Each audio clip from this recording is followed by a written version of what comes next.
রবিবার যখন প্রথমবারের জন্য রত্ন ভাণ্ডারকে খোলা হয়েছিল তখন সবার মধ্যেই খুব ভয় ছিল, কারণ তার ভেতরে যে কোনো কিছু থাকতে পারে, বিষাক্ত সরীসৃপ থাকতে পারে। এই কারণে রবিবার সকাল থেকে নিরাপত্তায় জোর দেওয়া হয়েছিল। বাইরে নিয়োগ করা হয়েছিল বিপর্যয় মোকাবিলা বাহিনী ও ভুবনেশ্বর থেকে আনা সাপুড়েদের। তবে তাদেরকে বাইরে রেখেই ভেতরে প্রবেশ করেন বিশেষজ্ঞ প্যানেলের সদস্যরা। এরপর তারা কি দেখলেন আর কেই বা পাহারা দিচ্ছিল রত্ন ভাণ্ডারের ভেতরে?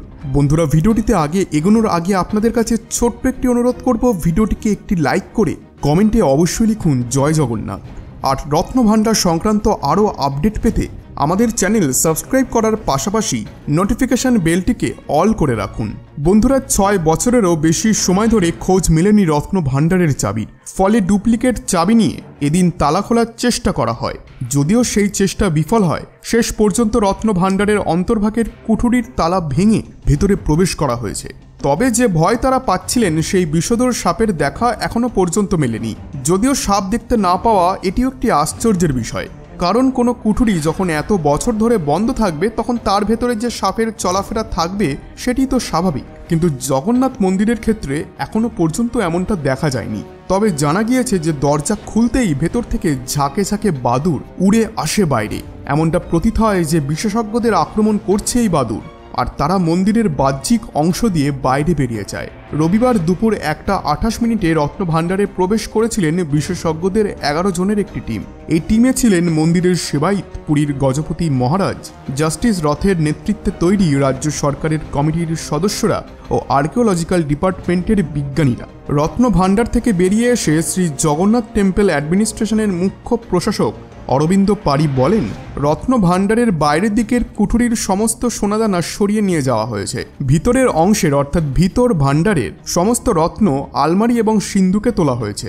সময় অতিবাহিত হওয়ায় ভেতরের কুঠুরির সমস্ত রত্ন একদিনে বের করা সম্ভব হলো না। ফলে ভেতরের অংশের সোনাদানা বের করার জন্য আরও একটি দিন ধার্য করা হবে। তিনি আরও বলেন যে এএসআই শেষ পর্যন্ত রত্ন ভাণ্ডারের রক্ষণাবেক্ষণের কাজ করবে এবং প্রত্যেকটি রত্নের ইনভেন্টরাইজেশন ওয়ার্ক করা হবে। আলমারি ও ট্রাঙ্কের মধ্যে মণিমাণিক্য রাখা ছিল। এখনও আমরা ডিটেইলড সবকিছু জানতে পারিনি, আমরা খুলেও দেখিনি। ভিতর ভাণ্ডারকে খোলার পর সেটিকে আবার বন্ধ করে সিল করে দেওয়া হয়েছে, আর চাবি ডিস্ট্রিক্ট ট্রেজারিকে দেওয়া হয়েছে। মন্দিরে ভক্তদের সমাগমের কথা মাথায় রেখেই পরবর্তী পদক্ষেপ নেওয়া হবে, কারণ এখানে লক্ষ লক্ষ ভক্তরা দেশের বিভিন্ন প্রান্ত থেকে আসেন।